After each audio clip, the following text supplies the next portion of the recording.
Welcome back to another episode of Ty's Garage. I'm Ty, this is my garage, and this is my 1990 Chevrolet Cavalier. It has 86,000 miles, it is technically classified as a classic. I literally gave it away, and now I have it back. This car has a 122 series 2.2-liter overhead valve engine, a 3-speed automatic transmission, gets roughly 34 miles to the gallon. I've upgraded it with an aftermarket stereo, a Harbor Freight multicolor tachometer, and a functioning CB radio with PA. Some of this car's history. I am simultaneously this car's second and fourth owner. I am its Grover Cleveland.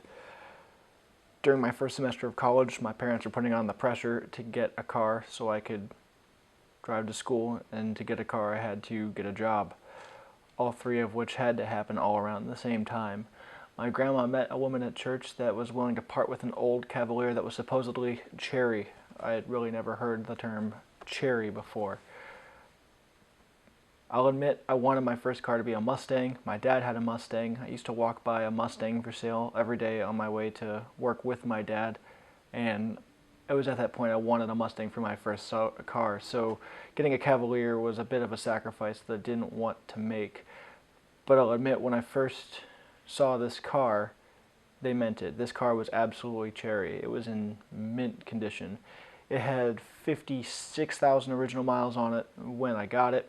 My grandma super graciously paid $2,000 for it, which in my opinion still was probably a bit much for the car, but I can't exactly blame her because, again, it was in mint condition when she got it. And that was my birthday present when I was 19.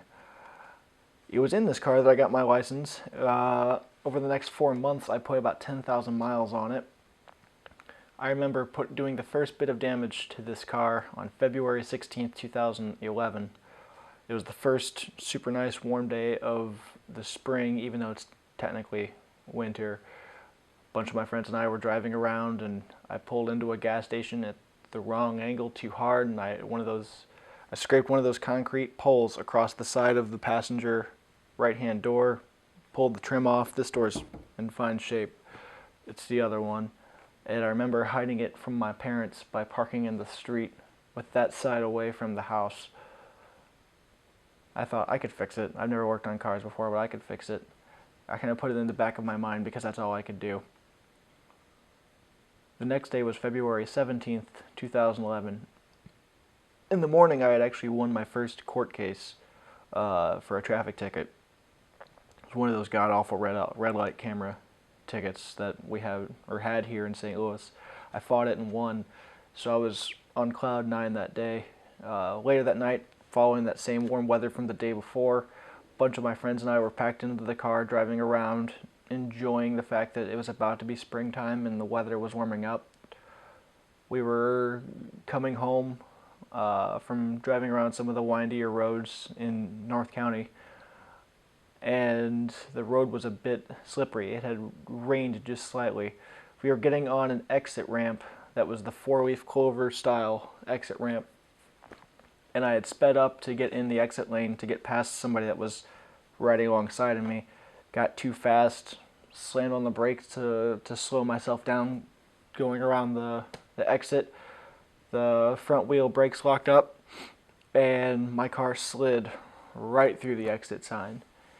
Now, while that might sound like it's not that big of a deal, it effectively totaled the car. The exit sign was held up by 2 posts. The right-hand post scraped along the right side of the car, bent the mirror in on the front passenger door. Did damage to the fender, did damage to the door panels.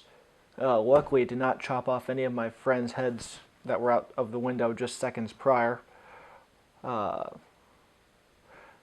left post hit the car head on in the middle, completely distorted the bumper cover, banged up the bumper, destroyed the bumper. These exit posts are designed to break away for safety, I guess. So the leg broke away when my car hit it, but the flange that it was attached to was cemented into the ground. That flange did the most damage. Imagine about an 8-inch square plate of steel that was raised off the ground, cemented into the ground. It's kind of looks like a T. That flange scraped along the underside of the car. It snagged the downpipe from the exhaust, ripped it out of the manifold. The bolts were left there, but the heads of the bolts were ripped off. That pipe was gone. As my car went further, this flange beat the inside of the transmission. It caused the transmission oil pan to implode, blow the gasket, send transmission fluid running everywhere. It then proceeded to go further to the back of the car. It dented into the mid-pipe of the exhaust and just carved and carved and carved until it cut it clean in half. At that point, the car had stopped. The car stopped running. It just died right then and there. Was pouring a little bit of smoke. Some other damage it did. The hood was destroyed. It was banged up. The hood latch was destroyed. The hood latch support was destroyed. A torsion strut that goes between the radiator support and the transmission broke into the bell housing. The flywheel was exposed. That causes the car to that holds the engine from shaking this way with respect to the front of the car. That was broken. So much damage was done to the car, it was effectively totaled.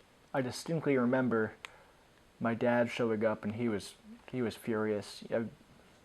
Firstborn son, first kid in the family to get his license and get a car. 4 months in, I've totaled this car. We had to have it winched out of the ditch by the tow truck. I remember watching it basically get towed all the way to my house and backed up into the driveway. My first view underneath the side of the car showed me just how damaged the whole thing was. Immediately we knew the transmission was leaking fluid. And automatic transmissions are a nightmare to me. I don't know anything about them still. So I thought for sure the car would never run again. 56,000 miles on what was at that point a 21-year-old car.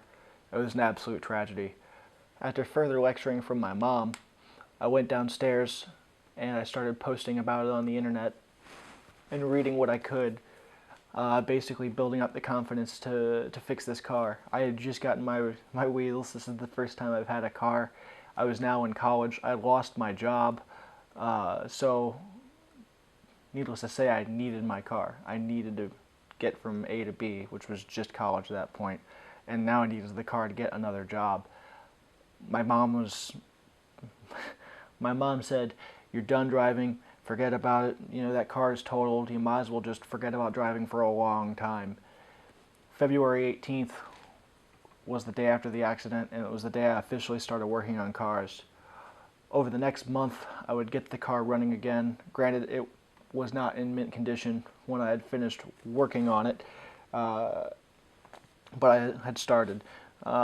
Replaced the transmission oil pan gasket, got the bolts out of the exhaust manifold, replaced that gasket, just real basic stuff that I'd forced myself to learn just to get my car back on the road. My parents didn't say I could do it. They didn't think it was possible, and I distinctly remember my dad coming out while I was working on it, and just the look on his face of, I guess it would be pride, seeing his kid working on his car, because it was my mistake. I had to fix it, and I wasn't going to let anything stop me. I had a lot of help from the internet. I had a lot of help from friends and family that were lending me tools that I didn't have, tools I didn't even know existed until I needed them. I had one friend of mine lend me all kinds of tools and ramps and sockets and whole bags of tools, without which I don't think I would have had this done nearly as quickly. My mom did end up paying to have the exhaust fixed past the exhaust manifold, because it needed to be welded. I couldn't weld, so I think once they saw that I was willing to put the effort back into it, they were willing to help me out a little bit more. But nevertheless, it was running again. Of course, like a lot of projects I have, once it gets to a point to where I can use whatever I'm working on, my progress slows down. I could drive the car again within a month. So I didn't need to work on it as quickly. It put itself on the back burner. Yeah, I mean, it doesn't look pretty, but I can actually drive it and get from A to B. My priority was now driving again. It wasn't getting the car fixed. So I would work on it piece by piece. Ideally, I would work on something, or less than ideally. What would happen was I'd work on something when it needed to be fixed again. I remember driving a friend of mine to work, where I now work at Mark Twain Hobby, driving back on the interstate, and the hood flew open. This is an absolutely terrifying experience. It wrapped around the windshield and smacked the roof of the car. And I had to use about this much space to steer myself off the road, not hit anybody, cross a bridge, and get off the road so I could unbolt the hood, de-stress, and calm down and get everything taken care of.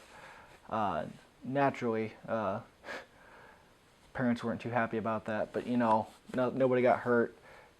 The worst, I needed to replace the hood anyway, so no harm, no foul.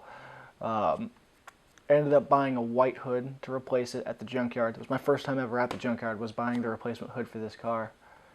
And the white hood didn't fit so well, so I took it back and I actually got a red hood. And the red hood seemed to fit like it seemed to fit a bit better. I think it was because I got one from a 91 to 94, whereas mine was a 90, and they did a facelift in 91. So the red hood fit, it stuck, it was a nice hood, and that's what gave my car its name, the Red Hood. It gave the car character. I wasn't happy about the fact that it was a different color from the rest of the car, but it really quickly grew on to me. That hood flew off too. Driving back from work at Mark Twain, I actually had to pull over and I opened my hood up to put radiator fluid in, antifreeze, coolant, whatever you want to call it. Shut it. I never fixed the hood latch, so you had to you had to wiggle it a certain way. Long story short, speeding up to get on the interstate, my dad's following behind me because I locked the keys in the car. The red hood blew open, same thing, wrapped around the windshield, smacked the roof of the car, pulled over. I ended up getting a white hood to replace it. I'm not too pleased about having a white hood again as opposed to a red hood. Even though it lost the red hood, the car will always be called the Red Hood. In spring of 2012, which was my 4th semester of college, so it's about a year and a half after I'd gotten the car sprung what I called a catastrophic oil leak. Putting a quart or two in every week is enough of a catastrophe for me to call it catastrophic. I replaced everything. I got under the car, replaced my oil pan gasket, which also required that I replace my oil filter adapter gasket. And I thought that was the problem. Oil filter adapter basically just puts the oil filter in a place you can actually get to it. And when I took the adapter off and I saw the gasket on the engine block, it was this weird gummy caked on looking gasket, and it was blackened, and I thought surely this is blackened from all the oil that was leaking. It was the highest point I could feel oil from underneath of the car. It seemed like it made sense because I'd replaced it about 3 or 4 times and I still never really could get the old gasket off. My line of thinking was if the old gasket is there and it continues to leak, it's because the old gasket is there. It's not a flush surface. And I tried everything. I tried a Dremel, I tried gasket remover, I tried razor blades, I tried everything to get this thing off. And one day, a coworker of mine who used to be a mechanic, Jerry, he says, well, have you tried a gasket scraper? And I thought to myself, well, no, I haven't. And I guess I should probably try the tool that is designed to do just what I need to do. And sure enough, he was right, as you would expect. A gasket scraper removed it without a problem. So, lesson learned, when there's a tool designed to do something you need to do, use it. Don't try to rig something up. And I bolted that gasket up, I bolted everything up, it still leaked. So, good news is I learned an important lesson. Bad news is that it still had a leak. I was driving it and driving it and driving it as long as I could, and a buddy of mine actually offered up to me his Mustang for $600. I couldn't pass it. The Cavalier had the leak. It had too much to do to get it past inspection. Its tires were showing threads. It was easier for me just to go buy the Mustang and drive it than to try to fix the Cavalier and get it legal again. And so I did, and then the Cavalier simply became a project. I would start it up every few weeks just to kind of remind me that I had the project and to make sure it still ran and to keep the battery charged. But I never drove it once I had the Mustang. It was so hard to care about this car when I finally had a car along the lines of what I really wanted to begin with. Eventually, the plates expired. The cops started paying attention to it, and I had to do something. I was still living with my parents, so it was on their property. It was their right to tell me I had to get rid of it. A friend of mine moved back to town. He needed a car. I needed to get rid of it, but I still wanted to keep an eye on it to make sure it was in good hands. And we struck a deal. I literally gave it to him for free. Zero price, zero sales tax, under the condition that he would drive it, he would get it running, and when the time was right, I would buy it back from him for what he spent on it, and it would be mine again. When I gave it to him, he got it running, it got it legal, and about a month or two in, it stopped running, just would not stay running. We had no idea why. We replaced the air filter, we replaced the spark plugs. He abandoned it because he got his own car, and it just sat, and its plates expired again, and it was time for him to get rid of it. So he gave it back to me, and the terms still stand. Pay him for what he put into it, and now it's mine again. It's been sitting here for a few months, and now I've got some goals. First goal is to get it running and get it legal. This is my backup car in case the Mustang quits. Mustang's got 238,000. It's got almost 3 times as many miles as this car does. It only has half the age. So when that car finally quits, this is my backup car. Or if I ever need to do work on the Mustang that would cripple me, I need to have this car as a backup. Get it running, get it legal, just get the safety inspection done. It hasn't been terribly long since he got a safety inspection. He put maybe a half a tank of fuel through it. So it shouldn't be difficult to get the thing running. And once it's running, my goal is then to restore it. It's a stupid idea and a really dumb dream. But is it though? How many people can say they still have their first car? How many people can say they have a 90 Cavalier with less than 100,000 miles that gets great fuel economy? I have a really great opportunity to do something incredibly significant to me, but so insignificant to the rest of the world, and I have to take it. So, whether or not you care, I'm going to restore this car to its glory. It's not going to be a true restoration. I'm going to keep some of my modifications. I'm going to keep a modern stereo. I'm going to make the modifications that I want to make to it. But other than that, it will be restored. It will be as if I never wrecked it to begin with, but still did what I wanted to it. Being that this car was in the condition that it was in when I got it, I have a moral obligation to get it back that way, and it's exactly what this video series is about. So sit down, subscribe, follow me as I restore this piece of junk car. I'll learn something, you might learn something, and hopefully it'll be a fun journey. Thanks for watching, and we'll see you next time.